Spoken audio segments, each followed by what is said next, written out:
There is a name you have not spoken out loud in a very long time. You might not have said it in months, maybe years, but you have thought it. You have thought it in the shower when your guard was down. You have thought it while driving alone with no music playing, just the hum of the road and the weight of your own silence. You have thought it at 2 in the morning when the rest of the world was asleep and your mind decided, without your permission, to pull open a drawer you thought you had locked shut. That name, that face, that person who left a mark on you, so deep that you have rearranged your entire life around the wound they left behind. And yet if someone asked you about it, you would shrug and say you're fine. You would say you have moved on. And part of you has, but another part of you, a part that lives beneath your logic and your composure and your carefully constructed sense of being okay, that part knows better. That part has been waiting. Something is shifting right now. I do not mean that in a vague mystical sense. I mean something inside your psyche. Something in the architecture of who you are is rearranging itself. You can feel it in the strange restlessness that has settled over you recently, in the dreams that have been unusually vivid, in the way certain memories keep surfacing, not traumatic ones necessarily, but ones with a particular emotional charge, moments you thought you had processed but apparently had only stored. Carl Jung had a name for this kind of internal movement. He called it the stirring of the unconscious, the moment when something buried begins pushing its way toward the surface, not because it wants to hurt you, but because you are finally ready to see it. And, more often than not, when the unconscious begins to stir like this, it does not just send you dreams and feelings. It sends you people. It brings someone back, not always physically, not always literally, but in a way that changes the direction of your entire inner life. I have spent years studying why certain people return to us at certain times, and I no longer believe it is coincidence. I believe it is a kind of gravity, a psychological gravity that Jung understood better than almost anyone who has ever lived. And I want to walk you through what is actually happening inside you right now, because if you are watching this, if this title pulled you in, it is because some part of you already knows. Someone is circling back. And what happens next has the power to either wake you up or put you back to sleep for another decade. Let me tell you something I have noticed about the people who find their way to content like this. They are not casual browsers. They are not here because they are bored. They are here because they are in the middle of something they cannot fully explain. There is a tension in their chest that does not match their circumstances. Their life might look fine on paper. The job is okay. The relationships are functional. The daily routine holds together. But underneath all of that, there's this low hum of incompleteness, like a song playing in another room that you can almost but not quite make out. And if I had to guess, I would say that hum has gotten louder recently. Maybe it started with a dream about someone you have not seen in years. Or maybe you stumbled across an old photograph, an old message, a song that belonged to a specific period of your life, and it hit you with a force that surprised you. Not nostalgia exactly. Something sharper than that. Something that felt less like remembering and more like being summoned. You have been carrying something you have not fully looked at. I do not say that as an accusation. I say it because I carried the same thing for years before I understood what it was. There was a person in my life, someone I was certain I had moved past, someone I had done all the right things about. I had grieved. I had reflected. I had journaled and talked about it and told myself the story of what happened in a way that made sense. And yet, years later, there they were in my dreams. Not doing anything dramatic. Just standing there, looking at me with an expression I could not read. And I would wake up with this heaviness in my chest that I could not shake for the rest of the day. I once spoke with a woman named Claire who described something similar. This was a few years ago, during a conversation that started casually, and then went somewhere neither of us expected. She told me about her father, who had left the family when she was 11. Not dramatically. No fights, no slammed doors. He just slowly disappeared, working later and later, coming home less and less, until one day her mother sat her down and explained that he would not be living with them anymore. Claire said the strangest part was that she did not cry. Not then, not at the funeral 15 years later when he died of a heart attack in another state. She said she felt a kind of numbness that she mistook for strength. She built her life around that numbness. She chose partners who were emotionally unavailable because their distance felt familiar, felt safe. She kept people at arm's length and called it independence. And then one autumn, she was cleaning out a closet and found a jacket that had belonged to her father. Brown corduroy, worn at the elbows. She held it and something cracked open inside her that she had spent 20 years sealing shut. She called me that evening and said something I have never forgotten. She said, "I thought I had dealt with this, but I had only built a house on top of it." That is what the unconscious does. It lets you build. It lets you construct your routines and your identity and your version of okay. And then, when you are ready, and sometimes even when you think you are not, it sends a tremor through the foundation. Jung called this the return of the repressed, but I think of it more as the return of the real.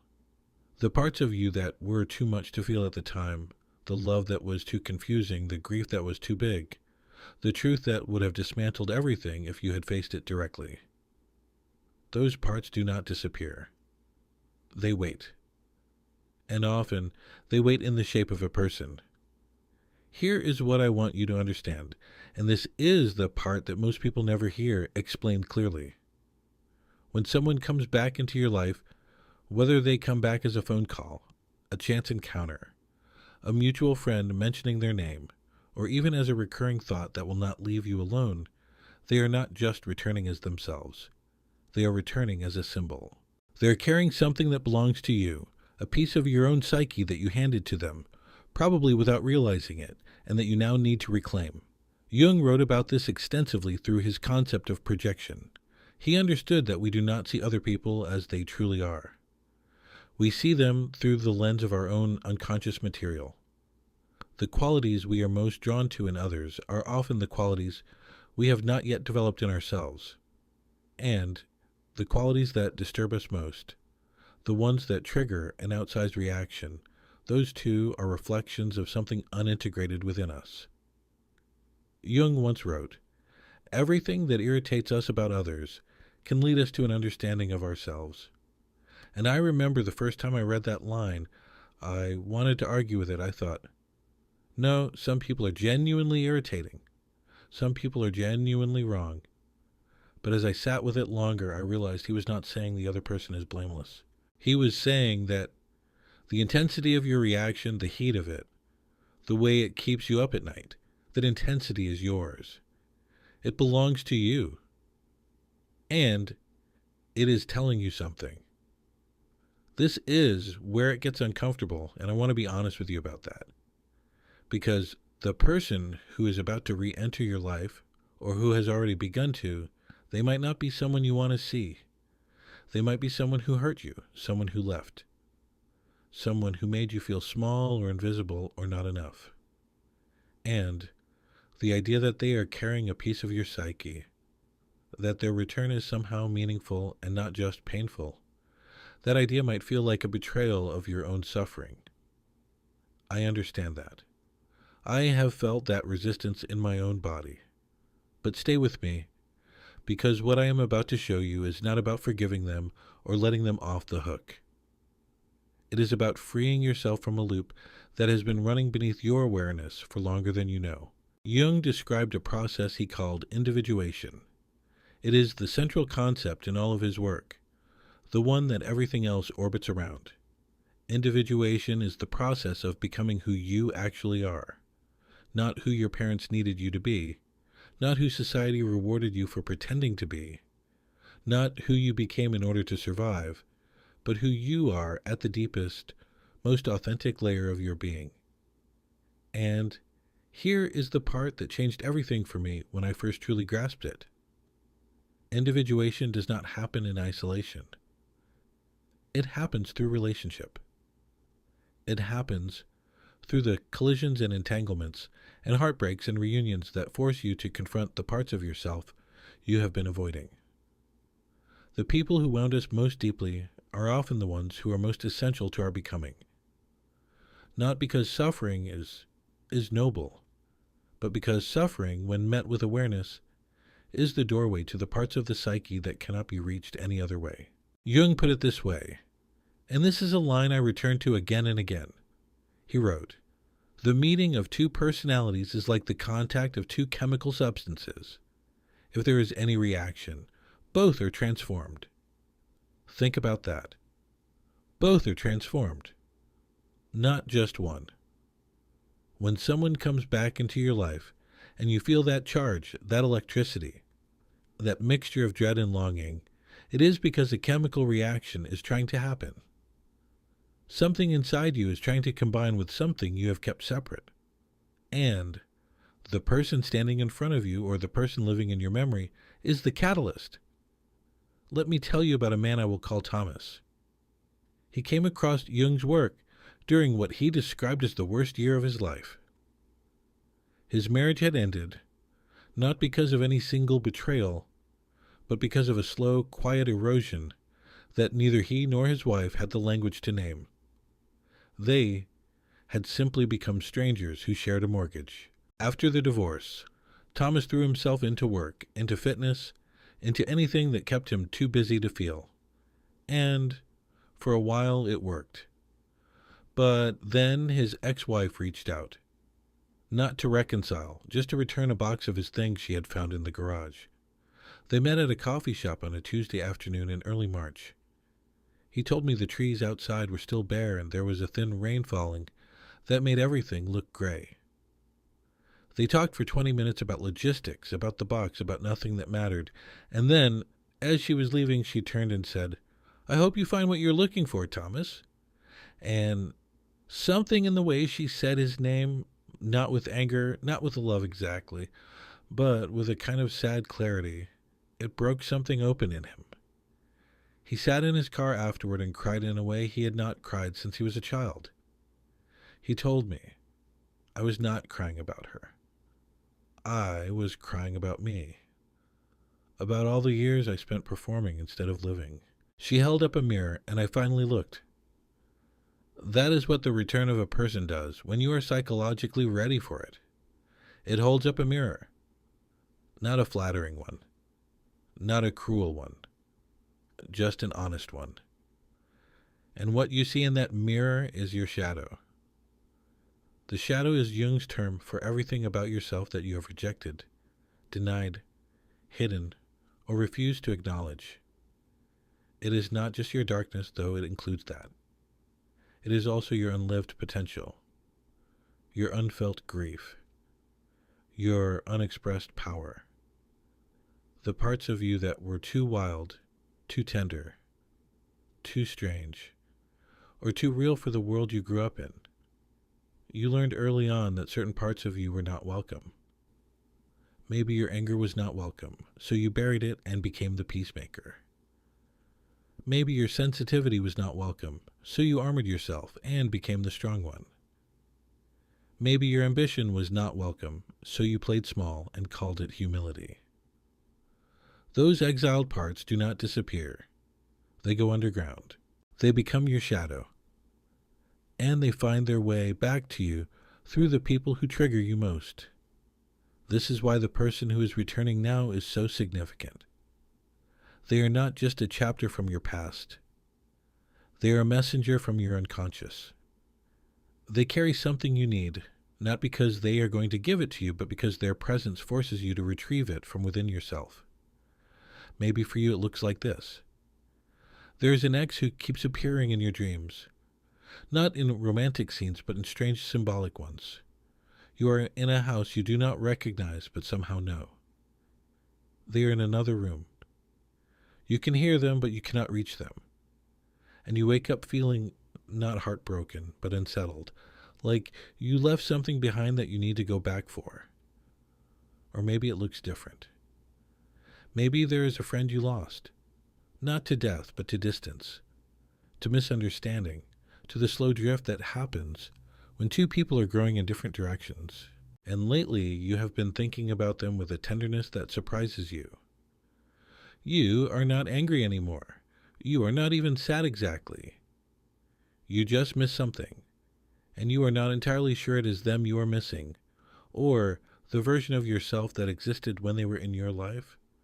Or maybe it is a parent, a mother or father whose approval you spent decades chasing and never received. Maybe they are still alive and you still flinch when their name appears on your phone. Maybe they are gone and the things you never said to them have calcified into a weight you carry in your body, in your shoulders, in the tightness of your jaw, in the way you hold your breath when someone gets too close. Perhaps you have noticed that every time you get close to real intimacy, to real vulnerability, something in you pulls back. There is a wall that goes up, almost involuntarily, and you do not know when you built it, but you know it is there. That wall has a name, that wall has a face. And that face belongs to someone who taught you, through their actions or their absence, that closeness was not safe.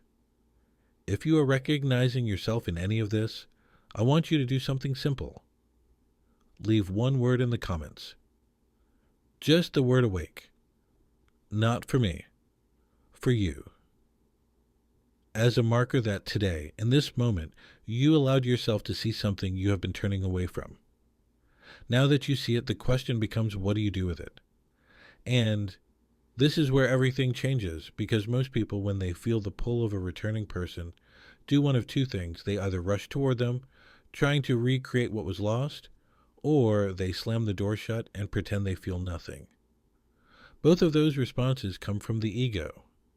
Both are attempts to control something that is asking you to surrender, not to the other person, but to the process that is unfolding inside you.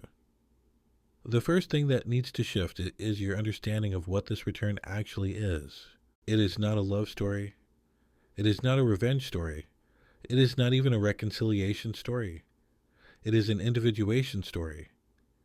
It is your psyche using the emotional charge of this person to pull you deeper into yourself. And the moment you see it that way, the moment you stop asking, what do they want, and start asking, what is this showing me about who I am, everything begins to move differently. Jung developed a practice he called active imagination, and it is one of the most powerful tools I have ever encountered for working with exactly this kind of experience. Active imagination is not meditation. It is not visualization in the way most people understand it. It is a deliberate dialogue with the figures of your inner world. You sit quietly, you bring the person to mind, not to fantasize about them, not to replay old arguments, but to ask them, within the theater of your own psyche, what they represent. What part of you do they carry? What did you give them that you now need to take back? This is not easy work. It requires a kind of honesty that most people never develop. But when you do it, when you genuinely sit with the image of this person and let your unconscious speak, things begin to surface that your rational mind could never have accessed. A woman I knew, someone who had studied Jung for years, told me about her own experience with this. She had been estranged from her older sister for nearly a decade. The rift was over something that seemed small in retrospect, an argument about their mother's care, but beneath it was a lifetime of competition, jealousy, and unspoken love. She began practicing active imagination, not with the intention of reconciling, but with the intention of understanding. She would close her eyes and see her sister standing in the kitchen of their childhood home, and she would ask, "What are you holding that belongs to me?" And night after night, the answer came back the same. "Your voice. You gave me your voice. You gave me your..." And she realized that her entire life, she had been the quiet one, the accommodating one, because her sister had been loud and fierce and unapologetic, and there had only been room for one of them to take up space. She had surrendered her own fierceness and then resented her sister for carrying it. The projection was so complete that she could not see her sister without seeing her own abandoned power. When she finally understood this, she did not call her sister. She did not need to.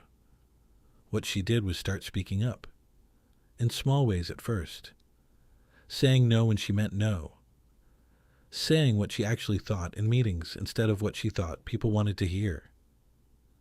And slowly, the resentment toward her sister dissolved, not because anything between them changed, but because she had reclaimed the part of herself that she had been outsourcing for 30 years.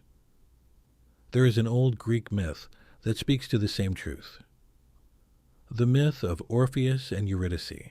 Orpheus, the great musician, descends into the underworld to bring back his dead wife, Eurydice.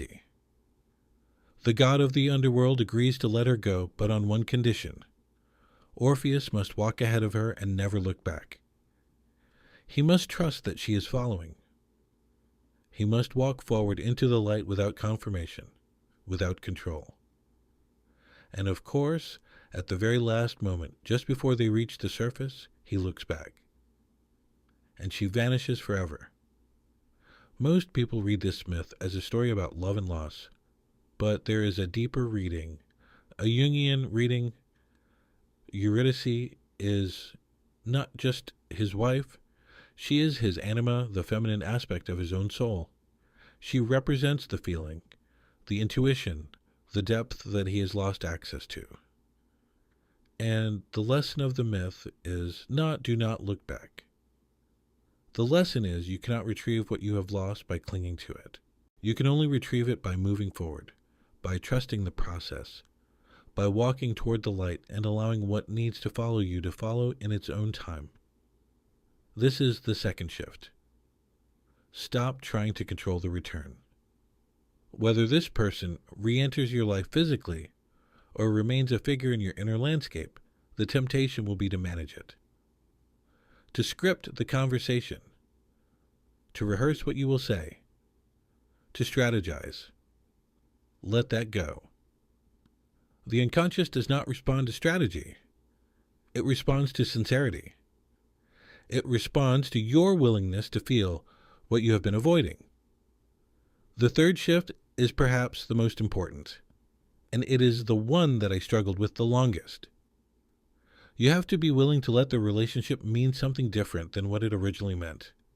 The person who is returning is not the same person who left, and you are not the same person they left behind. The meaning of the connection has to be renegotiated, not between the two of you necessarily, but within yourself. Maybe this person was your greatest love. Maybe they now become your greatest teacher. Maybe this person was your deepest wound. Maybe they now become the doorway to your deepest healing. The form of the relationship matters less than the function it serves in your individuation. If this is landing for you, if you feel something shifting as you listen to these words, I want you to share this with someone who is going through their own version of this. Not because I need the views, because somewhere out there is a person who is lying awake tonight, turning a name over in their mind, wondering why they cannot let go, and they need to hear that what they are feeling is not weakness. It is the beginning of something. Send this to that person. There is a neurological basis for why certain people remain so vivid in our memories long after they have left our lives. When we form deep emotional bonds, our brains encode those experiences, not just as memories, but as neural pathways that become part of our operating system. The amygdala tags these memories with emotional significance, and the hippocampus weaves them into our sense of narrative identity. This is why you can forget what you had for lunch 3 days ago, but remember exactly how someone's voice sounded when they said your name in a certain way 10 years ago. Your nervous system does not distinguish between the past and the present when it comes to emotional memory. When that person resurfaces, whether in a dream or a thought or an actual encounter, your body responds as if it is happening now. Your heart rate shifts. Your breath changes. You feel it in your stomach and your chest. This is not sentimentality. This is biology in service of psychology. Your system is telling you that there is unfinished business, not with them, but with yourself. Jung wrote, "Your vision will become clear only when you can look into your own heart. Who looks outside dreams. Who looks inside awakes." That line used to sound like a platitude to me. Now I understand it as a precise description of what happens when you stop projecting and start integrating. Looking outside, dreaming. That is what we do when we fixate on the other person, when we obsess over whether they will call, whether they have changed, whether they miss us too. Looking inside, awakening, that is what happens when you take the emotional charge of their return and redirect it inward, when you ask yourself, what part of me is trying to come home? I want to tell you what it looks like on the other side of this, because I think you need to hear it. Not a fairy tale. Not a promise that everything becomes easy. But the truth of what shifts when you do this work, honestly, you will not wake up one morning and feel completely healed. That is not how it works. What happens is more gradual and more profound. You will be sitting somewhere ordinary, a park bench, a kitchen table, the passenger seat of a car, and you will feel something you have not felt in a very long time. Not happiness exactly. Something quieter. Something that does not need to perform or prove itself. A sense that you are finally in the right place. Not geographically, internally. A sense that the pieces of you that have been scattered, handed to lovers and parents and friends and strangers, those pieces have slowly been gathered back. And you are more whole than you have been since before you learned to hide. The person who returns will look different to you. Not physically, but psychologically. The charge will begin to shift. Where there was once desperation, there will be clarity. Where there was once resentment, there will be understanding, not the forced kind. Not the I should forgive them kind, but the real kind. The kind that comes from seeing the full picture for the first time. You will understand that they could not have given you what you needed because what you needed was never theirs to give. It was yours. It was always yours. Let me tell you about one more person, because I think this story will stay with you. A man I knew, someone who had been doing this inner work for several years, told me about the moment he knew something had truly changed. He had run into his father at a family gathering.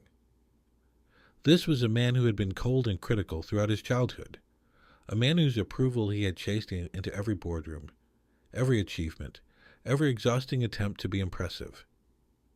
For decades, every interaction with his father left him feeling like a boy again, small and unseen. But this time, at this gathering, something was different. His father made one of his usual cutting remarks, something dismissive about his career. And for the first time, he did not feel the sting. Not because he was numb, not because he was suppressing it, but because he could see his father clearly, as a man who was himself wounded, himself frightened, himself carrying a shadow he had never faced. He told me, I looked at him and I did not see my judge anymore. I saw a man who never learned how to love without controlling. And I felt something I never expected. I felt compassion. Not for the role he played, for the human being underneath it. He said that in that moment he was free. Not free of his father, free of the version of himself that needed his father to be different. That is what individuation looks like in practice. It is not dramatic. It is not cinematic. It is a quiet revolution that happens inside one person and changes everything. Jung wrote, and this is the line I want to leave ringing in your ears. I am not what happened to me. I am what I choose to become. That is not a denial of your pain. It is a declaration of your sovereignty. You are not the wound. You are not the abandonment. You are not the betrayal or the silence or the years of pretending. You are the awareness that can hold all of those things and still choose to grow. The relationships that hurt you most were not punishments. They were invitations. Not invitations to suffer, but invitations to see. To see yourself in the mirror of another person and finally recognize what you had been avoiding. And now, as someone prepares to re-enter the landscape of your life, you have a choice that you did not have before. You can meet them as the person you were, or you can meet them as the person you are becoming. Remember that name I mentioned at the beginning, the one you have not spoken out loud, the one that visits you in the silence between sleep and waking. That name does not haunt you because you are weak. It haunts you because you are close. Close to something that wants to be integrated. Close to a version of yourself that has been waiting in the wings, patient and persistent, for you to stop running and turn around. You do not need to chase this person. You do not need to fear them. You need to understand what they represent and then do the only thing that has ever truly changed anyone. You need to go inward. You need to sit with what arises. You need to let the old version of the story dissolve so that the real one, the one your soul has been writing all along, can finally be read. Type these words in the comments. I am ready to meet what returns. Not as a wish, as a declaration. Let it be the first thing you say out loud about the person you are becoming. Let it be a line in the sand between who you were and who you are choosing to be. The person who is coming back into your life is not your destiny. They are your mirror. And what you see in that mirror, if you have the courage to look, will not destroy you. It will make you real. Jung spent his entire life trying to show us that the path to wholeness runs directly through the things we most want to avoid. The shadow we refuse to face, the person we refuse to forgive, the part of ourselves we refuse to feel. He was not asking us to be perfect. He was asking us to be complete. And you, right now in this moment, with that name still echoing somewhere in the back of your mind, you are closer to complete than you have ever been. Not because you have all the answers, but because you are finally willing to stand in the question. And that willingness, that quiet, trembling, courageous willingness, is the beginning of everything.